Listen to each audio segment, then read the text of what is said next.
Buenos días, mi nombre es Keila Joana Caicedo Moreno, estudiante de segundo semestre de Derecho de la clase de Derecho Romano. Me correspondió las fuentes del derecho en Roma y en la actualidad.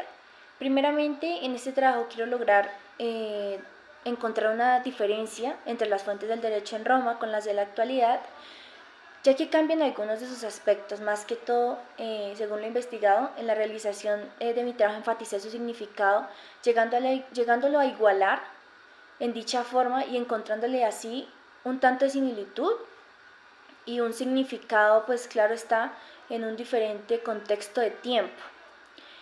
Para comenzar el análisis sobre las fuentes del derecho en Roma, cabría preguntarse pues primeramente qué se entiende por fuente.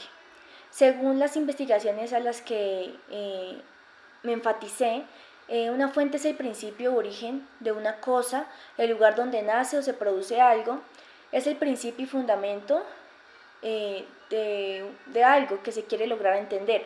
Es la causa o la explicación de una cosa. Cuando nosotros hablamos del origen de la norma jurídica, nos referimos a los hechos que le dan nacimiento a las manifestaciones de la voluntad humana, o más que todo a los usos o prácticas sociales que la generan a esta. Al origen objetivo del fenómeno en cuestión, este término tiene diversas connotaciones tales como fuentes de conocimiento, donde según lo investigado estos aluden a aquellos lugares o a los cuales se van a buscar el conocimiento de un determinado ordenamiento jurídico, de ciertos sistemas de derecho. Está también la fuente material del derecho, que esta hace referencia a aquellas circunstancias materiales, objetivas, de las que emana el derecho, de las cuales entre ellas surgen las soluciones jurídicas y además de esto las fuentes de autoridad creadora. Estas ya más que todo se refieren a la procedencia de la autoridad y con ello la validez y la legitimidad de una norma jurídica.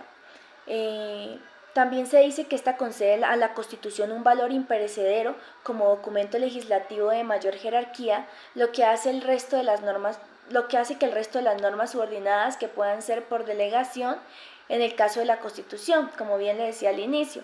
Esta Constitución pues disponga qué órganos estén facultados para la creación de leyes, reglamentos o ya sea de normas. O pues ya por una recepción, cuando la fuente principal admite las leyes ya existentes generalmente de otro ordenamiento jurídico y ya entraría a concederle valor o eficacia jurídica. Esto más que todo en introducción de mi trabajo. Ya voy a hablar sobre las fuentes del derecho en Roma. Estas fuentes del derecho en Roma son el conjunto de medios normativos que un pretor, en esta actualidad le conocemos como juez, podía aplicar en la resolución de cada caso. A lo largo de la historia romana o en Roma, estas fuentes fueron añadidas o modificadas dependiendo de las circunstancias por las que cada periodo histórico tiene su propio conjunto de fuentes. Hablábamos también del crecimiento de administración, ya que se refiere más al asunto de litigios y las necesidades de gestionar un número de personas que cada vez era más grande, ya sea por el imperio, que serían en esta época los principales propulsores para las modificaciones paulatinas de las que yo hablaba, de la modificación dinámica, que estas fueron sufriendo las fuentes del derecho en el mundo romano. Encontramos 7 clasificaciones del derecho romano. La primera, dos clasificaciones, que es la escrita y la no escrita. La escrita se conoce como scriptum y la no escrita como non scriptum. Estas fueron ocurridos a mediados del siglo V, luego de la expedición de las leyes de las 12 tablas, que es algo muy importante en este caso, y pues de que se hubiese hecho público los secretos procesales de los pontífices, que esto era algo pues de respeto. El derecho escrito es generar pues seriedad o vinculación, así aplicar cualquier aspecto de las civitas. Y el derecho no escrito, que debía ser una fuente formal para los magistrados, tenía sin embargo una aplicación muy limitada, casi exclusiva del derecho privado.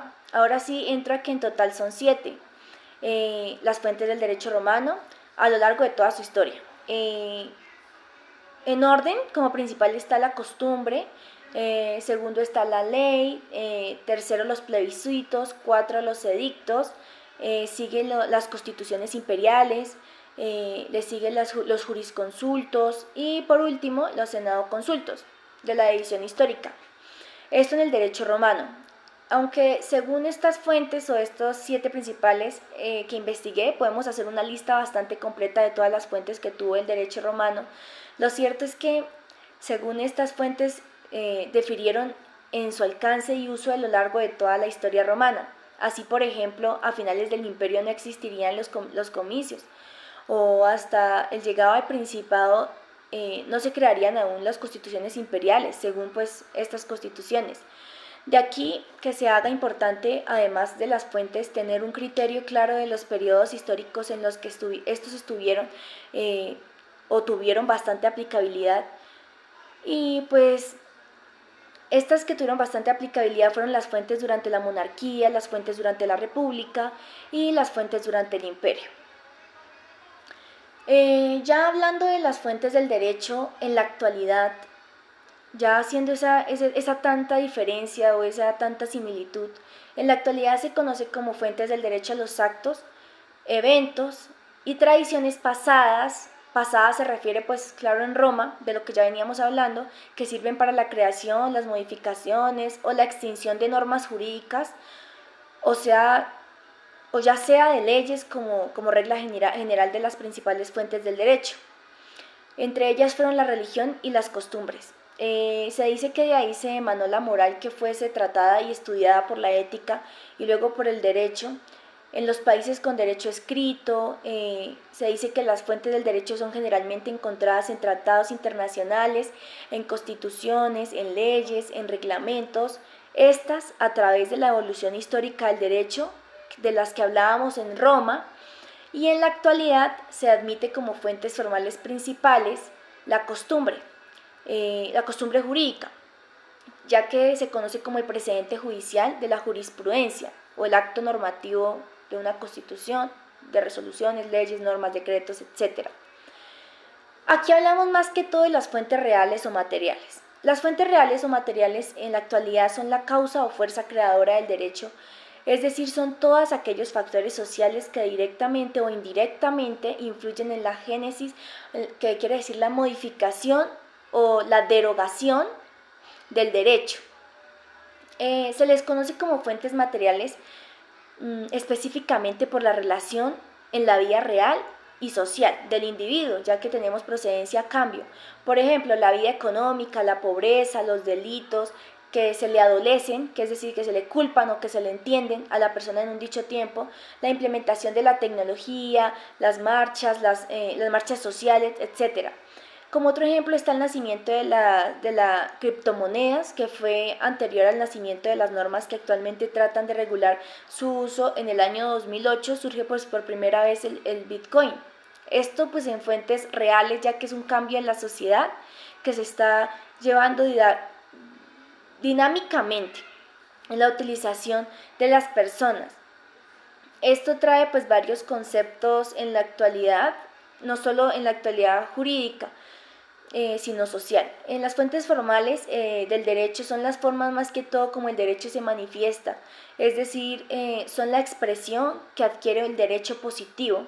Para aclarar la definición de señalar, los ejemplos de las fuentes formales serían pues tradicionalmente, como se ha señalado, la legislación, la costumbre, la jurisprudencia, los principios generales del derecho y la doctrina, como ya lo habíamos señalado anteriormente.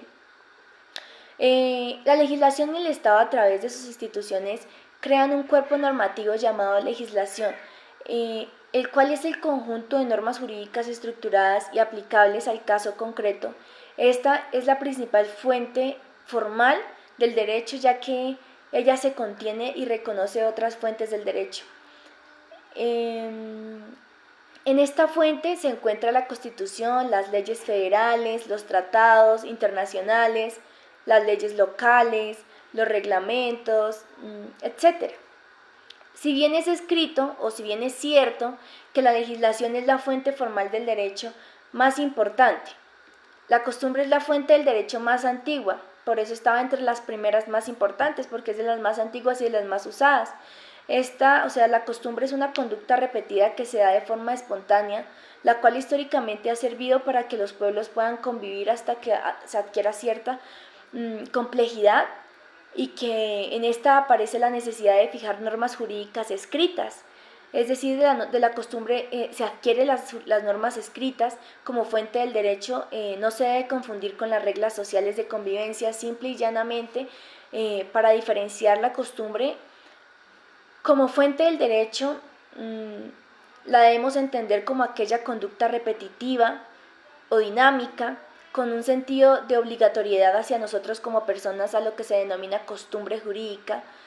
Y pues ya la jurisprudencia, hablando de la jurisprudencia en la actualidad, es una fuente formal del derecho que consiste en el conjunto de principios o razonamientos y criterios que permiten ciertos tribunales competentes al interpretar y aplicar las leyes.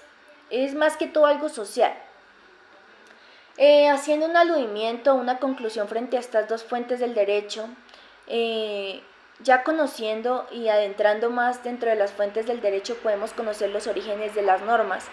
Y pues para entender esta relación, su elaboración y desarrollo y aplicación, pues al final de este trabajo encontramos que el nacimiento de las normas nos remite a la naturaleza del ser humano, lo que nos posibilita de diferentes materiales conocer y descubrir cómo se desenvuelve la sociedad en estos actos, y cómo dentro de lo social hablar de las fuentes del derecho es referirnos sin lugar a dudas a los orígenes de donde surge el mismo, es decir, de dónde nace el derecho. Es por ello la necesidad e importancia, más que todo, de conocerlas, ya que ha de permitirnos comprender mejor su aplicación en el ámbito jurídico. Las fuentes del derecho romano son el conjunto de medios, relacionándolos en el conjunto de medios normativos que un pretor, como bien ya lo decía, o juez, añadieron a este principio de fuentes del derecho según las circunstancias por las que cada periodo histórico tiene su propio conjunto o su propia fuente. Las fuentes del derecho romano son el conjunto de medios normativos que se podrían aplicar frente a una resolución en cada caso. Pienso que algo muy importante es que la costumbre es la que llama todo dentro del derecho y dentro de las fuentes en Roma y en la actualidad, ya que de estas emanan derecho de fuentes escritas y etcétera. Las fuentes del derecho se conocen como la base para la creación de normas jurídicas, las cuales presentan distintas clasificaciones tomando en cuenta diferentes enfoques. La clasificación de las fuentes del derecho permite acercarnos a nosotros como sociedad o como personas con exactitud a la distribución de las fuentes en función del criterio de los autores. Hablaremos ahora de la sentencia que me correspondió frente a este tema de fuentes del derecho.